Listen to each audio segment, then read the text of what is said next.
Let's get into it, man. I've been waiting for you to get on. I know you've went through some serious life changes and things happen to you. You keep fighting, and my edification probably doesn't do it any justice. But let people know just a little bit about kind of who you are, and then we're gonna dip down into some heavy topics to help people deal with what they're dealing with right now. You have a lot of experience in terms of things that you have went through, but most importantly, the accomplishments that you have made, and what it took to get those accomplishments. Right, you had to have a Mm. certain mind frame, you had to have a certain mindset. There was things that you had to do, so I want to kind of dig into that. But tell the people a little bit more, just kind of about Dan Williams. Okay, Brad. Well, Dan is in extra innings right now, and Mm. I am blessed to be able to have survived open heart surgery that had many complications with it. I went in. One of the things with open heart surgery or any type of surgery when you're in a hospital is they want you to avoid pneumonia. Well, I had pneumonia going in, and also was on blood thinners. And during a stent procedure, there's nothing that's normal, and when you're in a hospital procedure, but it was going to be a somewhat of a standard procedure, and went in for that, and then many bad things started to happen, and the head of the cardiology unit actually called down the heart surgeon and said, it was one of those Houston, we have a problem type Uh, moments. And Now, I were you healthy at the time? Were you a healthy guy? Were you taking care of yourself when this hit you? No, I wasn't. I mean, I was in the midst of the corporate world. I was under a tremendous amount of stress, sales leadership positions. Hmm. My diet wasn't anything to brag about. I had fallen out of, my passion for running in track and field. So I was in a very dangerous zone, not realizing it until this situation happened with the heart attacks that I had during the stent procedure that was followed by induced coma because it couldn't stop the bleeding internally. And then just trying to fight off dying from pneumonia that I had going in. But going into that Veterans Hospital that day, I was in denial. I was in denial, and it took that kind of an event to wake me up. Mm. So I just want to kind of frame this because there's so many people that are probably going kind of through the things that you were going through. So you're in that I don't even want to call it. You're in the rat race, right? You're hustling, Right, you're going right, to right. work, you're grinding, you're eating on the go. And listen, I've been in sales my whole life. It's just very fortunate I was in health club sales. And even though I was in health club sales, there's probably just as many unhealthy people in the health club industry than there is in any other corporate environment. So you're eating on the go. You're not taking care of yourself. And then when you got to the hospital, they said, "Hey, we got to put a stent in." That was the start of it, correct? Correct. Correct. And then it was just the ripple effect of just things that happened. What Right. what were you thinking like when you went in for the stint? Like what were you just like, not me? Like what was going through your head? Yeah, great question. Well, I actually had, an incident a week earlier. Uh, that I did have a heart attack a week earlier, but this is um, it's very, the heart attacks can be categorized. We often think about the elephant on the chest. I did have a heart attack, Hmm. and they figured in that it was not as serious for me to go through open heart surgery, that a stent was going to be the right approach in order to, cure the ills. So I knew that there was something going on, and that, I wasn't pleased with the fact that, it was a bit of a scare, but I had no vision of what would happen. Brad, I woke up. I didn't wake up. I, kind of came to. I remember going in for the stent procedure, and then 5 days later, I first thing I heard was my daughter, who was holding vigil by my side. I have four beautiful daughters. and she said, "Hey, Dad." And I remember hearing that voice. And the next morning, I started to come to, and my wrists were tied to the bed rails. I was incubated, could not speak, and I had no clue what was going on. I was very, very scared and frightened. So a lot happened in those 5 days that I've been told I went through, but it was a very courageous heart surgeon, very, very courageous heart surgeon, because he asked, my daughters asked when he said, I never operate on one of any three conditions: somebody with pneumonia, somebody that's been on blood thinners, or somebody that, has had a recent heart attack. I had, perfect storm, all three. Oh, geez. And so my daughters asked, well, why did you operate? He said, I had no choice. Your dad was going to die. So it was a very, very scary situation for all of my family and daughters and friends. And that was, that's where I found myself, coming out of that stent procedure, out of a 5-day coma. Yeah. And then what was the series of events that happened after? You go home, you're in recovery, you're going through a rehab. Yeah, that's the story, and that's what I want to, that's, you have to put it the context to the story. And the story is New Heart for Life. Mm-hmm. And not just figuratively, but, literally a new heart for life. And the story began in the cardiac ICU unit. And Brad, I always talk about this when I do inspirational speaking, and people ask me about, how do you change and what happened? And this was the my first start at a new heart for life. And it was during December, so it was Christmas time. And at the end of that ICU unit hallway was an artificial 4-foot Christmas tree. And my first goal was get to that Christmas tree and back. And it was, I'd run previously in my, 30s, 3 marathons. And those marathons paled in comparison to me getting out of that chair and making it to that Christmas tree. So I always share that story because everybody in my mind needs a Christmas tree. They need a small goal that they can attain. And then as you led the question, that started my journey back into getting out of the hospital and being, surviving and walking out of that hospital, with the caveat, and this is the other important piece of the story, that you would have thought that a heart attack would be enough of a wake-up call, but it wasn't, because after about 6-7 months, just getting back to normal, whatever normal was, I did get back to work as fast as I could. I started to slip back into those old habits. I forgot. And I started to not exercise. My eating habits started to go, and that's part of a change process.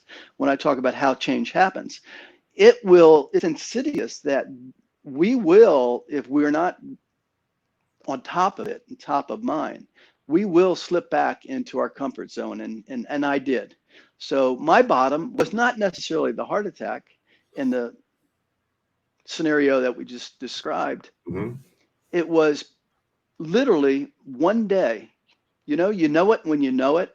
And I knew I had an inner voice came to me as clear as we're having this conversation right now. And it said, Dan, what are you doing?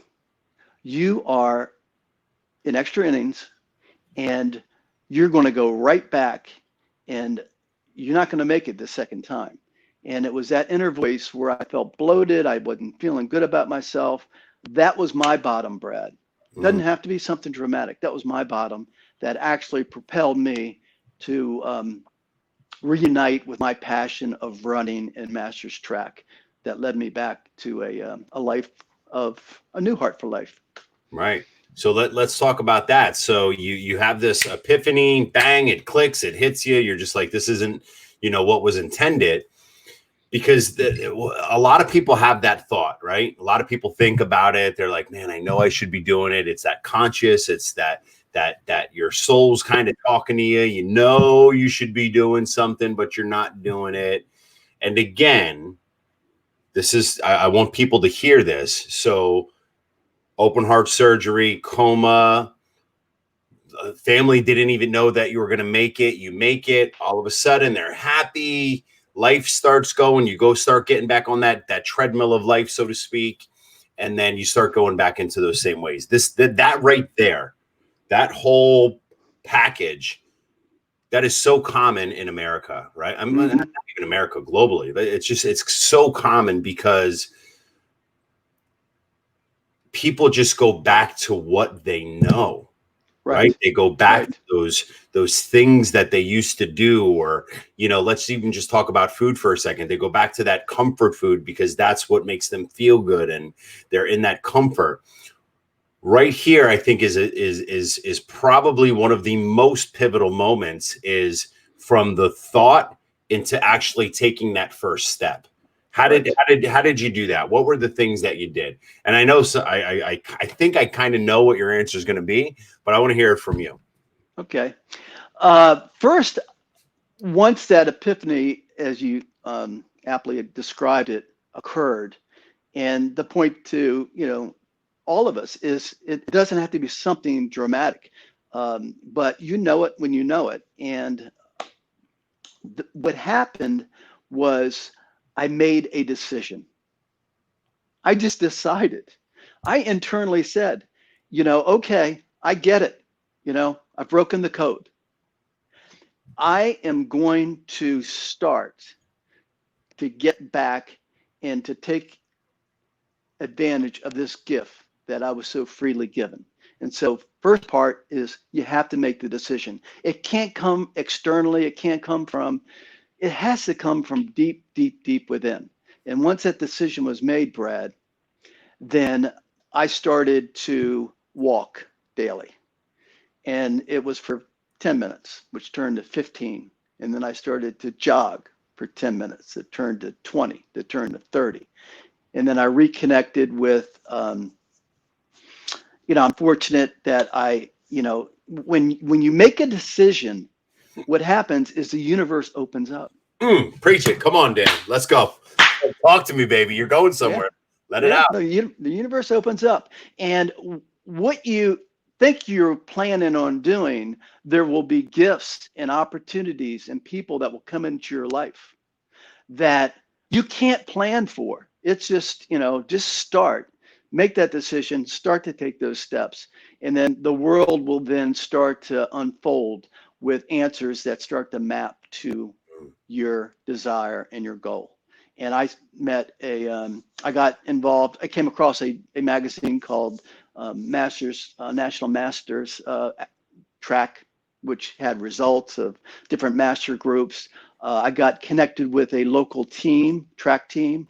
I'm living my life in reverse. I now I've got a track coach.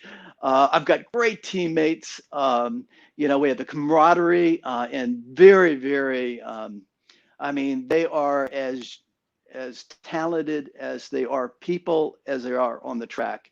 And I've got the blessings of a great coach, and accountability and camaraderie, competition.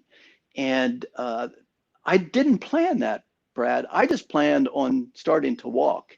So the message with New Heart for Life is, your bottom may not be, and hopefully it's not, a heart attack or anything as serious as that. Mm-hmm. But whatever your bottom might be, whatever you get to that point where you're just sick and tired of being sick and tired, mm-hmm. just start to make the motion, and the universe will start to provide answers for you that you never could have envisioned. That's such a powerful message on so many levels, Dan, and you have no idea how strong that vibration is and what it does. Like, for me personally right now, that message where you just said, like, you got to know when you know, and you're going to know, and you're going to hear the voices, and you're going to hear what you should do. And then divine intervention, God, whatever those powers may be, whoever out there, and what you praise, it's things just line up. Here, I'll tell you, the Conquer Your Conflict podcast, man. This And like I was telling you earlier, this was going to be a whole studio set up down in my basement, right? But I decided to take action, just like you did. Let me ask you a question. I don't know if this is a hot subject. How old were you when you had your with the open heart surgery? What age were you? Oh no, no worries with age. This is one opportunity where you actually brag about age Yeah. because that's a whole different topic for me for another day. But it's a number, right? I was 67 at the time. I'm 70. I'll be turning 71 this July, so I was 67. And just to hear that, and you said something so strong, Dan. Age is just the number. Right. I can't even begin to tell you. And listen, those who follow me know I'm kind of like a hoorah kind of guy.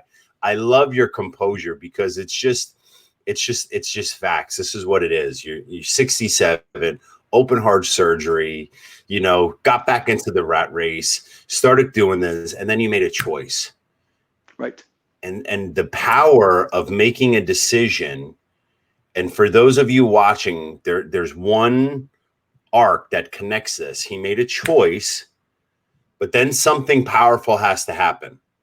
And you're going to hear those that have been following me recently have been hearing me say this stronger than anything. And what Dan did right, the next step after he made that choice, he did what he said he was going to do. Right. He said he was going to start walking. He did what? 10 feet, 15 feet. Went to longer. And every day he said he was going to do something. Let me ask you this, Dan. Was it easy walking 10, 15 feet? Oh, I've taken this has not been rehearsed, right? Right. We are live. Yeah. But that's a hanging high curveball, right? No, and what I have to share is, Brad, that this is not easy, right? You have to start to get comfortable with being uncomfortable. Say it again. This is not something you can read. It's not something you can think about. It's not something you can talk about. Even the walks, when I remember the days of my early running career, this lactic acid that builds up, right? If you do too much, it just kind of toxic. I would have lactic acid, from long walks, and said, boy, that it was a sign the body's talking to you. So it's never been easy in terms of the competition, the practices, and that's the whole point. You have to get comfortable with being uncomfortable. And what is in life that's worthwhile, that's easy? I mean, you have to just grind it out. So I was motivated by that Christmas tree. I was motivated by my, and that goal, and my coach and my track teammates. And I'm a firm believer and especially for those that think they are getting old. I mean, let me just dispel that myth. Retirement is an old concept. That concept is out the door. It's right now in this day and age, you can redefine yourself and start at any point in life. And I believe that it's prehab versus rehab. Because no matter how great a shape we're in, life's going to come at us.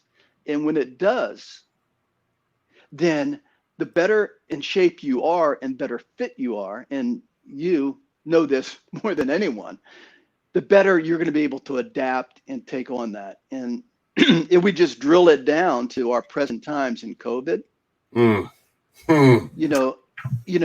of the best defenses personally for me that I subscribe to is keeping fit and active so that our immune system is on guard at its highest point in order to fight this virus. The better shape we're in, the better it's going to be. So there's work involved. It takes time. I think about the word or the acronym ACT. Action changes things. So you've got to act.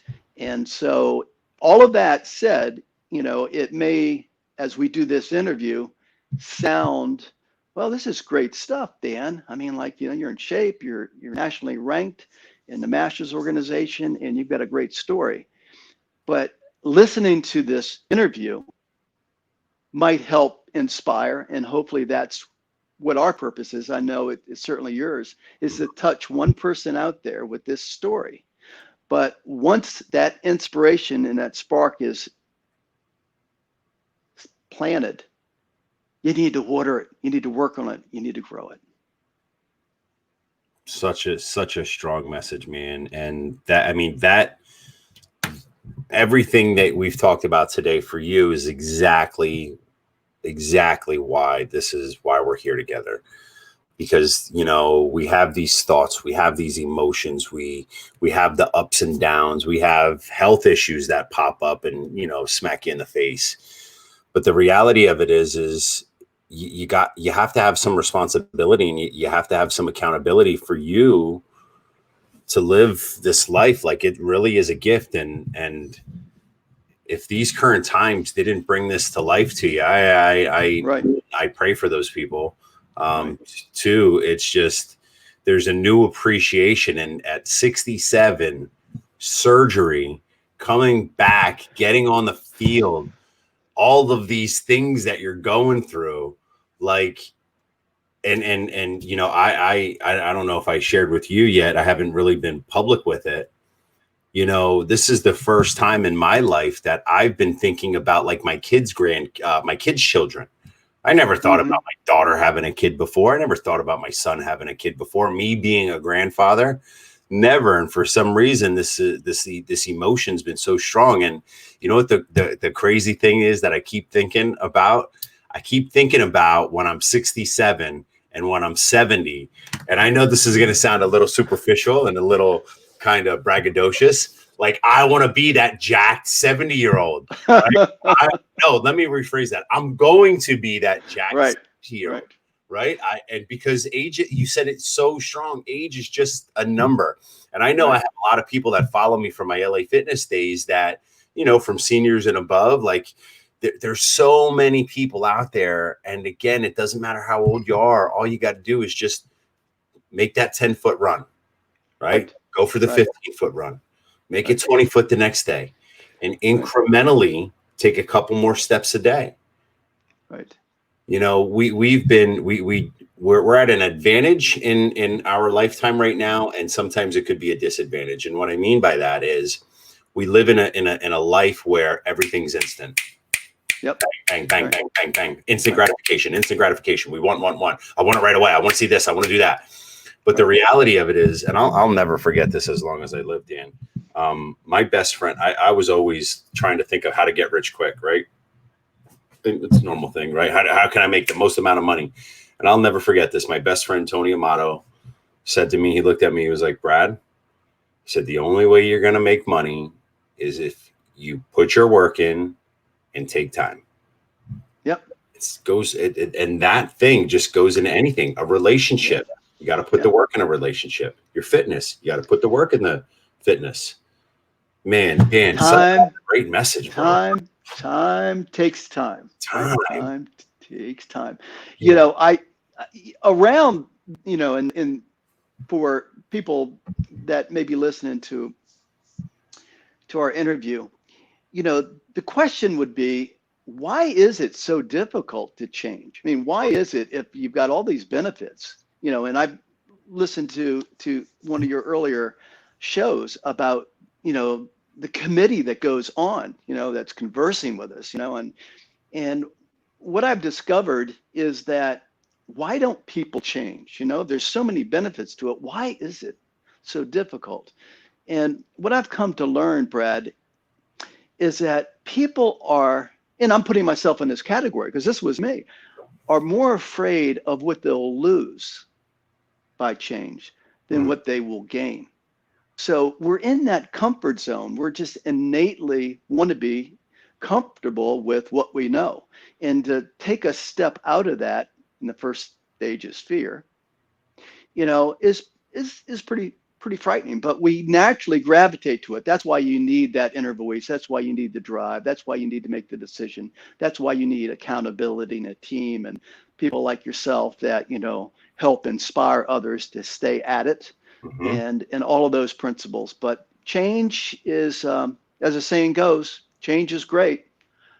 You go first. Yeah. My buddy Pastor Mike is joining us. Listen to what he says. Great testimony. I had stage 4 colon cancer, 5 years clear. I'm working with a trainer at 55. I'm in extra innings too. Thanks be to God. That's Pastor Mike Gibney. Pastor Mike, man, and let me just tell you about Pastor Mike. Pastor Mike and his family used to come to the gym that I ran in Allentown religiously. Mike was there all the time, man, all the time, serving, working. And this just goes to show, it doesn't matter what your age is. And then he said, this really resonates with me. Mike, I'm so glad that you're tuning in today, bro. Miss you, man. You said something, and I just want to make this correlation so people could understand what you just said. You just said people sometimes when they push away from change, it's because of the fear of what they're missing, right? Right. I'm just going to put this in health, just to make it a simple story. People say, well, I don't not want to eat pizza. The fear of missing out on pizza. Right. And the only reason why I'm using this is I'm on day 75 of my 75 hard challenge. So tomorrow I have a pizza party planned. Like I'm going to house some pizza. I haven't eaten. And I just, so you know, the people who know me, I love pizza. I love pizza and I love bacon cheeseburgers. They're both going down tomorrow.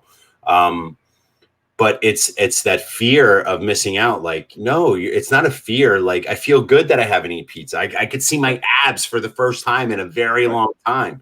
You know what I mean? So you got to embrace that, and you just got to hit it head on. Some words of wisdom, and just obviously you have years and years of experience, and you've went through so many just life-changing things. You're out there. You're let's say you're standing on the stage. Let's talk about adversity for a second, because I think this is a big topic, especially for you. Someone who's going through it, they have these thoughts in their heads. They have these feelings. They want to change. They know they want more. They can see more, but yet there's this paralyzing effect that they have where it's keeping them from taking that first step, right? They're dealing with the adversity. They're dealing with the change. They're dealing with the loss. They're dealing with the financial stressors, right? And I know this is a big scenario to kind of cover, but from your experience, from your eyes, what's that conversation sound like? What's that message say that you say to people that are kind of going through this, coming from the heart? What do you got, Dan? Yeah, it's a great situation. And, you can only share your experience, terms personally, you can't, I think the best way to help people change is by sharing your story. And of course, you need to customize it and dovetail it into their particular situation as best you can. So, I'm a big believer that, show and tell, and that if somebody sees and has confidence in your story and what's happened, and that's the whole power of New Heart for Life, then you might ignite a spark. So what I would say to them would be, well, here's what worked for me, and what worked for me was, as change is difficult that we've talked about, that physical fitness is at the top of, the umbrella of how you start to, move in a better direction. Because once you're fit and once you exercise, you can feel those endorphins and the dopamine, things start to get better. Your other life skills start to get better, whether it be work and family and relationships. So in order to start that, I would ask them what their passion is. What is it, something that they love to do? And sometimes when you struggle with that, I often say, think about when you're a child.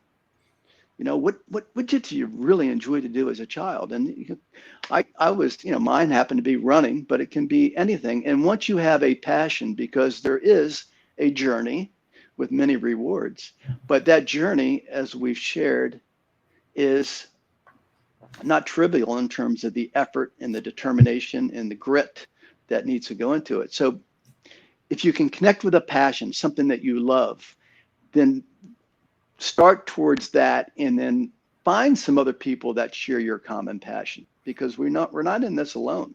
I could never have done this alone. It took a lot of encouragement and support and training and skills and tips.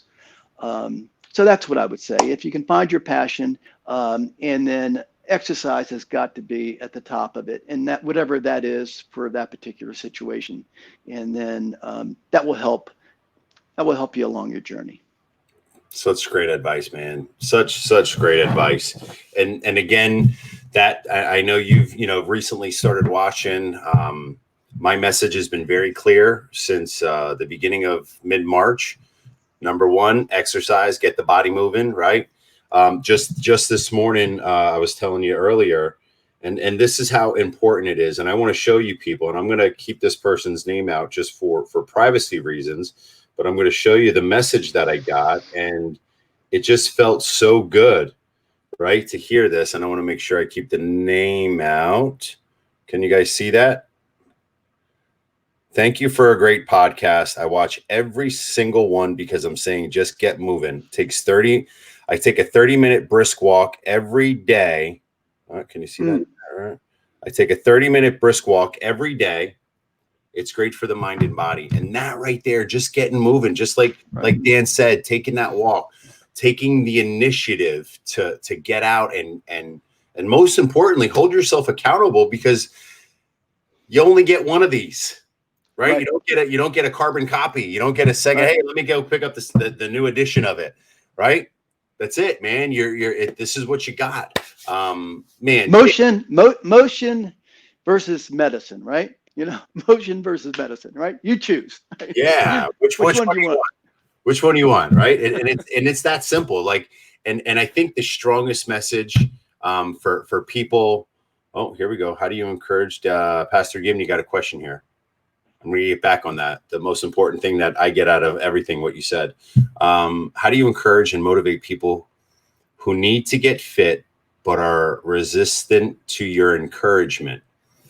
I have my take on this. You want to take a crack at it, Dan? How do you encourage and motivate people who need to get fit but are resistant to your encouragement? Yeah, so great question, Michael. And by the way, congratulations on your new Heart for Life and your recovery, and your inspiration that I'm sure that other people have felt. I'm a firm believer that everybody needs a bottom, right? And I can only create awareness. I can only, and that's my mission now in life. That's why I'm here, is to create awareness. Once awareness is created, somebody has, with some tips and tricks and, experiences, if somebody doesn't want to change, then they haven't, with the encouragement and the advice and the suggestions and the modeling of my story, then it's not up to me. I can only do what I can do. And they're going to have to find their own journey, and I can only inspire to a point of sharing my experience. And it sounds pretty harsh, perhaps, but people will need to find their own bottom before they need to change. And hopefully, it's not death. Yeah, man. Hopefully, it's not. Mike, I'm going to add on to what he said. You can only do your part, but I think one thing that I have found in this time, because I'm pretty strong and intense with my message, when I'm on my coaching or I'm talking to one of my clients, and I've been this way since I've been a personal trainer, even in my personal training days to a general manager to a VP, I was very intense with my message, right? There was a certain kind of drill instructor like feel to my encouragement, right? Kind of shit or get off the pot, like make it happen. What are you thinking? But when people are resistant, sometimes that, and this is going to piggyback on what you just said, Dan, you didn't do it alone. In helping people, when you're trying to help people, sometimes your message ain't penetrating. I'll give you a classic example, and this is all going to make sense. I could tell my kid to do something a million times. I could encourage them. I could tell them to do this. But then the second someone else tells them, all of a sudden oh, well, this person told me to do this and I'm Right. You. Like, this is what I've been saying the whole time. So to answer your question, Pastor Mike, maybe sometimes it's just passing the torch to someone else and allowing that person to be someone to influence that may have a common ground. Just to give you an example, like if I were to, I'm just going to say, let's say I were to coach my mom, right? And I'm saying, Mom, you got to work out. Mom, you got to work out. Mom, you got to work out. And she's thinking of me like just being some meathead from the gym. But then let's say I found someone like my mom, same age, kind of in the same physical condition, and they inspire her. Now they're going to be she's going to be more prone to listen to that person. So yeah, that's a big point. So, one, you could only do what you could do. And then two, maybe kind of pass the torch and let someone else try to be that sphere of influence if they were that important in your life. And you really wanted to encourage them to take action on what you're trying to encourage them to do.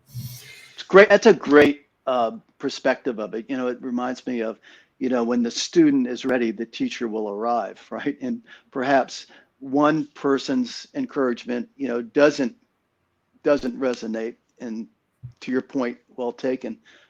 Go ahead and encourage those people to, to keep on asking and keep on seeking help, advice. And my boy Clint, he's a coach. He's a mindset coach. My boy Clinton, provoke them. He's the provoke coach. Provoke them.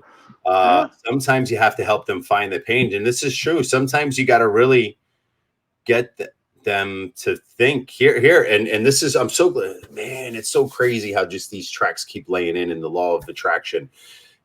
I've recently found what my pain is. And this has reinvigorated me to take massive action on a plan that me and my son are putting together because of the pain that I felt. I felt pain.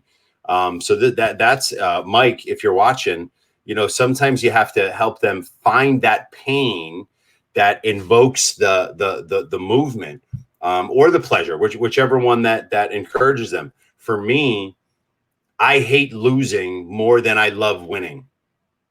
Right. So it's the pain versus play. Like, I hate losing. I get aggravated. I get angry. I get violent. I get aggressive when I lose. I hate when people say, "Oh, you're a good loser." No, I don't believe that. No, losing sucks. No, I'm not a good loser. I hate losing. Shocker. And it's like, what the hell?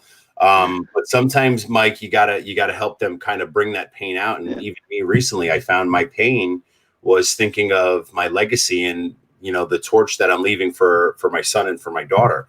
And that pain of what I thought, I was able to spark this emotion so down deep in that there's nothing that's like, I'm in full blown go mode.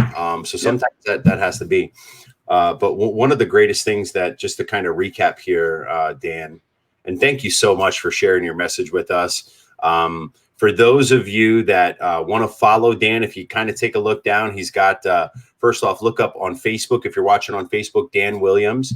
And then if you're on Instagram, it's New Heart with the number 4 Life, New Heart for Life on Instagram. He's got a great mission that he's on. Great service, great servant leadership that he's been given.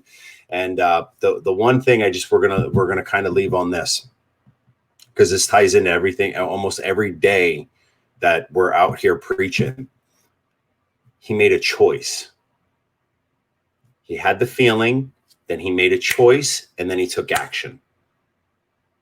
There wasn't no crazy formula. There wasn't no secret. There wasn't no, Right, hey, I did right. this and, I stood on my head and did the Macarena for 2 hours. He made a choice and he took action. That's as simple as it gets. Dan, thanks so much for being on today, brother. This was very cool. I look forward to doing this again here in the near future. We're going to stay connected. And any final words for anybody? Well, to you, Brad, thank you for allowing folks like myself to have a platform to spread New Heart for Life message. And, to the whole theme of what we've been talking about, you don't have to do it alone. And there, and we talk a lot about the grit and the work. There is so much instant gratification too. Just to be able to, your self-esteem, your physical fitness. So, there's a tremendous amount. Fitness gets needs perhaps like retirement needs a rebranding of sorts. It's fun. It's a lot of fun, and yeah, the work you have to put in, but the gains so far outweigh, the investment of your time and effort.